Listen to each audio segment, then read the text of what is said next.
Hey everybody, Matthew Paulson here. Today we are going to talk about web hosting issues, where to put your marketing dollars, whether or not you should sign a non-disclosure agreement, and getting started with investing. Let's do this.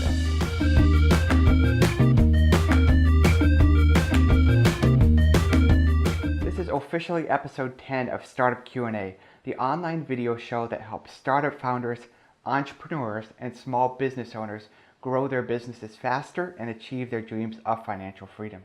So whether you're just getting started or if you have 100 employees, this is the show that will give you actionable ideas and advice that you can implement both in your business and in your personal life. Before we dive into the questions, I wanted to share a tip in a brief segment that I call the tip of the week. So this week's tip is to use a service called Built With. And what Built With does is it allows you to type in the name of any website and it'll tell you everything that was used to build that website or that service.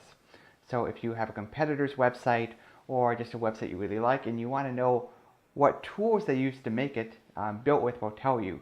So it'll tell you what kind of web host do they have. Is it based on a Windows server or a Linux server? What content management system do they use? Is it based on WordPress? Is it based on Drupal? Something else? What kind of ad networks does the website run? What are some plugins installed? What kind of caching technology are they using? Just a ton of different very interesting and useful data about any website on the internet. So if you go there, you type MarketBeat, it'll tell you that we use a Windows web server. It'll tell you that our site is based off a programming technology called ASP.NET. It'll tell you that we run ads from Google AdSense and some other stuff that you might not be able to figure out yourself unless you're highly technical and you really know what to look for. So definitely go to builtwith.com, type in the name of your competitors, see what they're doing. Maybe they're doing something that you're not doing, and you can use builtwith.com to identify that and maybe come up with some ideas for your own business. So that is the tip of the week. Let's dive into the questions. Every week we take 4 or 5 questions that are submitted through Facebook or through our website. So if you have a question that you would like to have answered on a future episode of Startup Q&A, go to the domain startupqa.co, and it's a page on my website, and under the Startup Q&A show menu there is a link to submit your question there. So you can do that, or I periodically post on Facebook saying, hey, does anybody have any questions for the Startup Q&A show? If you see one of those posts, comment there, and there's a great chance that it will be included in a future episode of the Startup Q&A podcast or show. The first question comes from Dan Pickering, and Dan asks, what should you plan on doing if 100% of your business is based on an internet platform and it goes down? So if your server happens to go down for your website, really how much of a disaster it's going to be largely depends on the prep work that you did ahead of time. So if you have nightly backups of your website through a service like ManageWP, it's not that big of a deal if your server goes down because you can upload that backup onto another server, port your domain to the new server, and you're back in business. You can also mitigate the impact of hardware failure so that you have a server, the hard drive dies. That's typically pretty bad news, but if you have a cloud server through Amazon AWS, something like ElasticHost or Microsoft Azure, and you live on top of one of these platforms, it's not a big deal if the hardware fails because they can just move your website over to another server really easily and you're back in business. You can also reduce the likelihood of your site going down by having good caching plugins and a content delivery network in place. So you could put something like Cloudflare in front of your web server and they will cache a lot of the content on your website so that when somebody comes to your, say, marketbeat.com, the content isn't served from our server always, but often it comes from Cloudflare, which speeds up the website and reduces the load on our server so we can have more concurrent people on marketbeat.com than we would otherwise. So we get a ton of traffic. We're probably not going to crash the website because Cloudflare is doing a lot of that heavy lifting for us. Depending on how much money you stand to lose, if your server goes down, you might have a backup in place. We have a backup in place for our WordPress servers at MarketBeat because they can go down sometimes. So, if we have a catastrophic event with the server, we can move all the sites over to the other server, and we'll be back in business pretty quickly. For most people, if you're just getting started, you don't need a backup server. But if you're doing, $1 million a year in revenue, go ahead and spend the extra $250 a month and put that backup server in place. Finally, remember with web hosting, you kind of get what you pay for. So if you're spending $20 a month, $10 a month on a shared web hosting platform, you're not going to have great performance, and there's a pretty good chance it's going to go down more often than if you had a virtual private server or a dedicated server. And the reason for this is that your website is sitting on a server with a bunch of other different websites, and if one of those other websites has a problem, it will impact your website as well. The real cost of running a dedicated server is probably about $200 a month, something like that. So what hosting companies do, they'll do is say, okay, we'll take 20 small websites, we'll charge them $10 a month each, we'll put them all on the same server. But when one website has problems, it impacts the server, which then impacts the rest of the website. So if you have a business that makes a lot of money, don't put it on a shared hosting account. Get some dedicated resources, spend the money on a dedicated web server or a virtual server somewhere so that your website isn't impacted by other websites on that server. So let's say your server actually does go down. The first thing to do is to call your web hosting provider, call their support number. Don't send them an email because they'll get lost in a support queue. So either do a live chat or just call them and say, hey, my website's down, can you fix it? And usually what happens is the server is just kind of locked up for who knows what reason. They'll reboot it and everything is back to normal. If there's a more serious problem, your server has some kind of hardware failure, ask them to move your account over to a different server.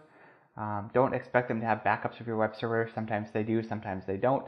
But that's not something you want to leave to your web hosting provider to do for you. Have your own backup. So let's say they don't have a backup, they can't put you on a different server. You take your backup. You can fire them as a web hosting account, get a different account, or have them set you up on a new account. You upload your backup, and then you're good to go again. So really, it's just a matter of being responsive right away. Communicate with your web hosting provider. Don't just get angry and wait for them to fix it. Be proactive. Call them up. Use a live chat. Do whatever you can to talk to their support people directly.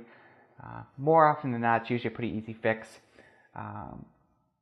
But if it is something more serious, have your backups in place, and then you can move to another server pretty quickly. So if you do some of that basic preventative maintenance, a lot of these downtime issues can be avoided. So if you have good backups, you have caching tools in place like SuperCache, a CDN like Cloudflare, pay for a good web hosting account.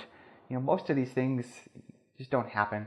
I have 2 dedicated servers for my WordPress websites. They work just fine. I spend maybe $500 a month on them. It's an investment, but it's well worth it because I haven't had any major downtime issues in the last year and a half. It was before that when I was at a different web host, I had some problems. I switched to my current company, which is Web Hosting Buzz. I'm a big fan of them, especially for their dedicated stuff. It's good support and good hardware and good prices. I really like those guys. So once I moved over to Web Hosting Buzz, I haven't had any problems. And they're a decent hosting company. I'm not saying they're amazing or anything, but just the fact that you have dedicated hardware, with multiple hard drives. So if one hard drive fails, it'll fail over to the other one. Having some good stuff like that in place, you can usually just avoid a lot of these potential issues. Okay, the next question comes from Sheila Rae, and Sheila asks, where do you put marketing money in a startup? So obviously there are a ton of different marketing channels you could try. You could try to get press, you could buy billboards, you could try to do social media, you could do pay-per-click, you could do email marketing, put ads in newspapers. You could do direct mail, and there are just a ton of different ways that you could spend marketing dollars. But obviously you can't do everything, so you really have to do the things that are most likely to work depending on who your audience is. So your first task is kind of to identify, who are my customers, who are the people that are going to buy, for my business. This is the old idea of what is a customer avatar, what does my customer look like, what is their age, gender, what are their interests, where do they live, do they rent or own, what kind of jobs do they have, what other interests do they have. If you can describe your ideal customer as best as possible, then you can really begin to think about, how do I reach this ideal customer of mine. Now, Sheila happens to run a flourless bakery. It's a very unique idea, but she makes baked goods for people that are gluten intolerant or just can't eat flour for whatever reason, or just can't have a normal diet. So she sells to a pretty narrow niche. There's kind of the healthy food niche, and then in that there's kind of a very sub niche of gluten intolerant people or people that can't have flour that also want baked goods. So she's talking to a very narrow segment of kind of that the whole food market. So in Sheila's situation, first I would start with any kind of alternative health publication that you might find locally. So Sheila is also based in Sioux Falls where I am. I look at all the local magazines and say, is there anything that's a good fit here? And then maybe place an ad in those magazines, because those, with those you can, you're targeting the local audience because you can only pick those things up locally. And if there is a health magazine, people that are into alternative health, they kind of get crazy about it, so they're probably reading that magazine. The other thing I would do in your situation is I would probably do targeted Facebook ads. So you could target people that are within 25 miles of Sioux Falls. You could target people that like certain pages or like certain websites for gluten-free eating or whatever the diet restriction is. So there's just lots of different ways on Facebook that you can target people, and you can cut down to that really narrow kind of sliver of people you're going after. So you might know that the majority of your customers are women age 35 to 55 that live in this one community that have expressed interest in this or this, and then you can make a Facebook ad to them. You could offer them a free baked good if they come in and print off the ad, or you could give them a coupon of some kind. I think that would be a great way to target your potential audience. One other idea that I had is that maybe you could do like community education classes for people that want to cook without flour and dairy, and that would allow people anybody that sees that class that you're offering through community ed would be able to scan through it, and if it was interesting to somebody, they'd be able to raise their hand. That way you could kind of start building that natural audience of people that want the types of food that you cook or you bake. People come to your class, you show them how to make gluten-free, dairy-free muffins or something like that, and then you could get all their email addresses, and then you kind of have a natural initial customer list to work off. So that's another idea. So obviously everyone's business idea is going to be different than Sheila's. What works for Sheila isn't going to work for MarketBeat. What works for MarketBeat isn't going to work for Sheila. And it's a matter of identifying who your customers are, and then how do you get a hold of them? How do you reach them? And it's really just a matter of the types of media they consume, and just what channels exist out there that you can get in front of them in, and then leveraging those channels. So the next question comes from Marissa Poppens, and she asks, should I ever sign a non-disclosure agreement or ask somebody to sign a non-disclosure agreement? So good question, Marissa. So what a non-disclosure agreement is, more commonly referred to as an NDA, it's a legal document between two people that prevents one person from talking about something that the other person told them about. So let's say I've got this top secret idea from MarketBeat. I want to share it with somebody, but I don't want them to copy the idea. I don't want them to go blabbing about it. I might have them sign a non-disclosure agreement to legally prevent them from doing that. It sounds like a very good idea in theory. It doesn't typically work out in reality for a lot of different reasons. There are just plenty of issues with them. There is a place for non-disclosure agreements when you have something very specific and narrow that you are going to talk to about a company or to somebody else in your industry. There is a place for that, but usually people that ask other people to sign NDAs don't really know what they're doing and don't really understand what an NDA is for and what it's not for. An NDA is not to protect a vague idea that you've written on the back of a napkin. It's not for that. It's not for a general business idea. It's not for a general business plan.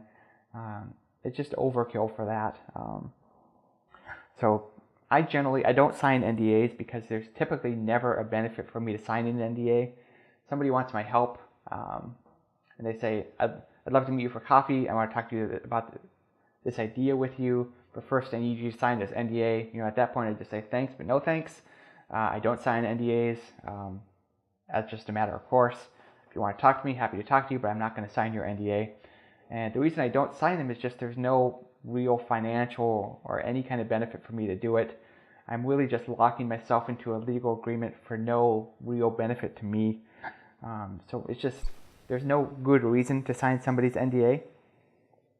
And, it also kind of limits what I can do down the line, because let's say somebody has me sign an NDA, then if somebody else in that same industry wants to talk to me about their thing, they come off and be successful, this other person could say, hey, Matt talked to them, he must have given them their idea, and then it would just be kind of a big mess. So really, there's not a good reason to sign NDAs in most cases. At the Angel Fund, we had somebody that wanted us to sign an NDA. We just said we don't sign them as a matter of course for this reason, this reason, and this reason. And I said, but we do have a confidentiality agreement placed in our membership documents. And that was good enough for them, so they set that aside, and we were able to continue on without ever signing an NDA. Most of the time, people that ask you to sign an NDA, they don't really know why they're having you do it. Somebody told them they should. So if we just say we don't do it, love to talk to you, but we don't sign NDAs for this reason, typically that isn't much of a roadblock, and they'll talk to you anyway. Second, people have you sign it. You might want to have somebody sign NDA because you're afraid of them copying your idea. Don't be afraid of somebody copying your idea. People are busy. They've got their own stuff going on. They don't want to copy your idea. Everybody has their own good ideas that they'd love to implement, but not everybody is an executor. Everybody's an implementer. So there are a ton of good ideas, not a lot of people executing it. So if you have a good idea, the value that you're going to have is executing on that idea, not having the idea itself. Having the idea doesn't do anything. You have to be the person executing on it. So if somebody else has your idea too, it doesn't really matter because they're not going to execute on that idea. So don't be afraid of somebody copying your idea. That just usually doesn't happen unless you're talking to like a direct competitor, and then obviously you probably wouldn't want to talk to them anyway because you're competitors with them and you don't want them to copy your stuff. So the question, should you ever have anybody sign an NDA? Maybe. If it's something very specific and detailed, where it's maybe like a 10-page business document, or something you have a patent on, or something that you'd love to work with somebody, but it's very tangible and specific, saying, this specific marketing campaign, this strategy, this ad copy, something very narrow that somebody could directly copy and benefit from, that's highly valuable. In that case, you might, but generally as a matter of course, they're just kind of a waste of time. More often than not, they don't stand up in court because their burden of proof to prove that somebody violated an NDA is really high. And it usually doesn't work out, usually doesn't provide benefit for people, and it kind of shows you're focusing on the wrong things. Instead of focusing on getting your idea done and getting valuable advice, you're focused on protecting your idea, and really what you want to be focused on is executing your idea, not hoarding your idea, holding it to yourself and hoping that nobody copies it. Next question comes from Sam Lopez, and Sam asks, this is a little bit different of a question. Sam is not an entrepreneur, but she asks a very important question, so I wanted to take time to answer it on the show. So Sam Lopez asks, on investing, for low-income folks who can manage to save up to $5 a month, other than holding it till you get enough for a bond or a CD, how can they invest $5 a month? How does it work with brokers and all? Can you break it down into simple steps for folks that have no generational history of investing? Sam, let me say this first. I really appreciate what you're trying to do and kind of create a better future for the next generation in your family. I know it's really hard to change the generational path of your family, and for you to step out and say, I want to do something different and better than has happened in generations before me. I really applaud you and appreciate you for that. So to get started with investing, there are really kind of two types of concerns that you should be aware of. The first is, if I'm saving money for retirement, one, what is the money getting invested in? Is it getting invested in a stock where I have ownership of a company? Is it getting invested in a bond where I'm lending a company money or a government money? Is it a CD where I'm loaning money to a bank? Is it investing in real estate where I own property? Where is the money going? That is, usually a good first question. And kind of a basic rule of thumb on what your money should be in it should be in a mix of stocks, so owning a company, and a mix of bonds, which is lending money to a company. And stocks tend to generate higher returns than bonds, but they're also more risky. So you want more stocks when you're younger and more bonds when you're older, because bonds are less risky and they pay you income to own them. So as you get closer to retirement, you want to own fewer stocks, more bonds. And just as a matter of course, an easy rule of thumb is that you should own your age in bonds and the rest in stocks. So let's say you're 40 years old, you might have 60% of your income in stocks, 40% of your income in bonds. If you're 50, then you own 50% of your income in bonds and 50% in stock. And this will kind of give you a nice basic asset allocation that gets more conservative as you get closer to retirement. The second thing to worry about is what type of account is my money in? There are lots of different types of retirement accounts. The most common one is a Roth IRA, and with a Roth IRA you can put away up to $5,500 into an account, and all of the money that your investment earns over the years is tax-free. You'll never pay any tax on any money that the investment account makes, which is a great benefit. You have kind of a unique situation where if you can only invest $5, $10 a month or something on the very low dollar amount side when you're first getting started. Most of these Roth IRA accounts have minimums of $1,000 to $3,000, so that can be kind of a big challenge to get to that $1,000 mark or that $3,000 mark. But there is a special type of account for low-income people that want to get started saving for retirement. It's called the MyRA or MyRA, and it is a program that President Obama set up a couple of years ago to help working families, just low middle income people, get started when they don't have enough for a minimum for a Roth IRA.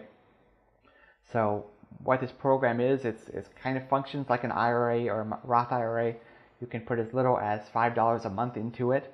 There are no fees or anything like that, and then you earn an interest rate on the money in there up until the point that you can kind of save up for to have the minimum balance required for a Roth IRA, at which point then you can go to say Vanguard.com and set a real IRA up there. So I'd strongly encourage you to go to the website myra.gov, so it's myra.gov. Check it out, check out the program, read about it. If you want to get started with investing, you don't have a lot of money to spare each month, you're on a lower income, that is a great place to kind of get started. And eventually you'll be able to work into that Roth IRA or full retirement account. I like the MyRA because there are no fees, and you can get started with practically nothing. So that is just a really good place for somebody to get started saving for retirement. I also want to say, it's important to recognize that $5 a month, $10 a month is not going to get you to a place where you can retire probably ever. But I don't want to discourage you from saving either, because you can only save $5 a month now, but maybe later you can save more.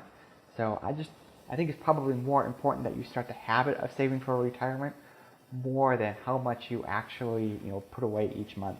So maybe you start out at $5 a month, then you go to 10, then you go to 20, and before you know it, you're saving $100 a month or something like that.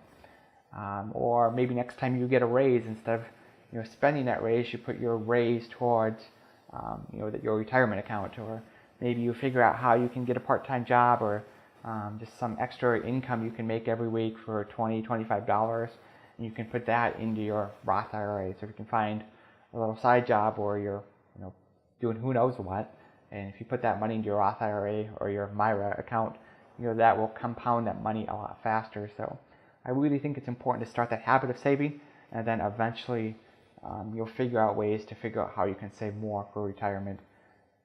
So no, $5 a month isn't a lot, but it's a great place to start, and then you kind of know you have a bigger goal to work for in the future. So hopefully this will be helpful to you, Sam. Again, I'm really encouraged by your question, and I wish you the best of luck in trying to permanently change your family tree. So those are the questions for today. If you would like to subscribe to Startup Q&A and get next Monday's show delivered to you automatically, go to the domain startupqa.co, and there are links to subscribe via email, Facebook, RSS, iTunes, YouTube, and Stitcher. And if you enjoyed the show, please go to iTunes and take a couple minutes to give us a 5-star review and say, yes, I love the show. You don't even have to write a review, just click that 5-star button, and that will go a long way in helping us help other people grow their businesses faster and achieve their dreams of financial freedom. So that's it for today. Have a great week.